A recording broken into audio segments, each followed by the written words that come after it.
अस्सलाम वालेकुम। आज आपके साथ आपकी बहुत ज़्यादा फरमाइश पे नैंडोज स्टाइल में पेरी पेरी सॉस की बहुत ही आसान रेसिपी शेयर करूंगी। इस सॉस को हम बहुत ही कॉमन मसालों के साथ तैयार करेंगे। अगर आप लोग पेरी पेरी सॉस की डिटेल रेसिपी देखना चाहते हैं तो उसकी वीडियो भी मेरे चैनल पर मिल जाएगी। तो चलिए जल्दी से रेसिपी स्टार्ट करते हैं। सबसे पहले हम एक बॉल में 8 से 9 सूखी लाल मिर्चें डालेंगे और 1/4 कप के बराबर पानी भी इसमें शामिल कर देंगे और इन मिर्चों को आप लोगों ने 1 मिनट के लिए माइक्रोवेव करना है। अब इन मिर्चों को इस गर्म पानी में कवर करके 15 मिनट के लिए भिगो के रखना है। इस रेसिपी के लिए हमें लेमन जेस्ट की जरूरत पड़ेगी। मैंने यहाँ पर एक बड़े साइज के लीमू का आधा हिस्सा इस्तेमाल किया है। इसको ग्रेटर की मदद से ग्रेट कर लेंगे। बस ख्याल रखिएगा कि लीमू के छिलके का व्हाइट वाला पार्ट आप लोगों ने ग्रेट नहीं करना। अगर आप उसको भी ग्रेट कर देंगे तो लेमन जेस्ट कड़वा हो जाएगा। अब एक बाउल में एक छोटे साइज की प्याज जिसका वजन 60 ग्राम तक होना चाहिए बड़े टुकड़ों में काट के शामिल करेंगे और एक मीडियम साइज की लाल शिमला मिर्च जिसका वजन 120 ग्राम तक होना चाहिए इसको भी बड़े टुकड़ों में काट के शामिल करेंगे। 7 से 8 बड़े साइज के लहसुन के जवे भी इसमें डाल देंगे। आधा कप बारीक कटा हुआ हरा धनिया भी इसमें शामिल करेंगे। 1 टेबलस्पून हम इसमें नमक शामिल करेंगे। नमक आप अपने जायके के हिसाब से भी डाल सकते हैं।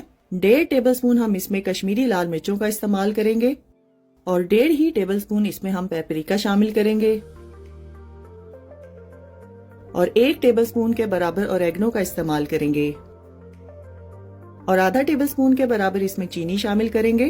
अब जो लीमू का छिलका हम लोगों ने ग्रेट करके रखा था उसमें से 1 टीस्पून हम इसमें शामिल करेंगे और 2 टेबलस्पून के बराबर सफेद सिरका भी इसमें डाल देंगे और साथ ही हम यहाँ पर 3 टेबलस्पून फ्रेश लेमन का जूस भी इसमें शामिल कर देंगे और 1/4 कप के बराबर इसमें जैतून का तेल शामिल करेंगे। अगर आपके पास जैतून का तेल ना हो तो आप लोग किसी भी कुकिंग ऑयल का इस्तेमाल कर सकते हैं। अब जो लाल मिर्चें हमने भिगो कर रखी थी वो भी इसमें शामिल कर देंगे। अब इन तमाम चीजों को बहुत ही बारीक पीस के आप लोगों ने सॉस तैयार कर लेना है। तो लीजिए तैयार है हमारा पेरी पेरी सॉस बिल्कुल नैंडोज स्टाइल में, जिसको मैंने बहुत ही सादा मसालों के साथ तैयार किया है। इस सॉस को बनाकर आप लोग किसी भी साफ सुथरे ग्लास जार में डालकर फ्रिज में 2 हफ्ते तक स्टोर कर सकते हैं। और अगर आप लोग इसको ज्यादा अरसे के लिए स्टोर करना चाहते हैं तो इस सॉस को आप लोगों ने मीडियम फ्लेम पर 10 से 15 मिनट के लिए पकाना है। फिर ठंडा करके आप लोग फ्रिज में इसको 1 माह तक के लिए स्टोर कर सकते हैं। पेरी पेरी सॉस की ये रेसिपी 1.5 से 2 किलो चिकन के लिए काफी होगी। इसके अलावा आपको मेरे चैनल पर पेरी पेरी चिकन और पेरी पेरी स्पाइसी राइस की रेसिपीज भी मिल जाएंगी।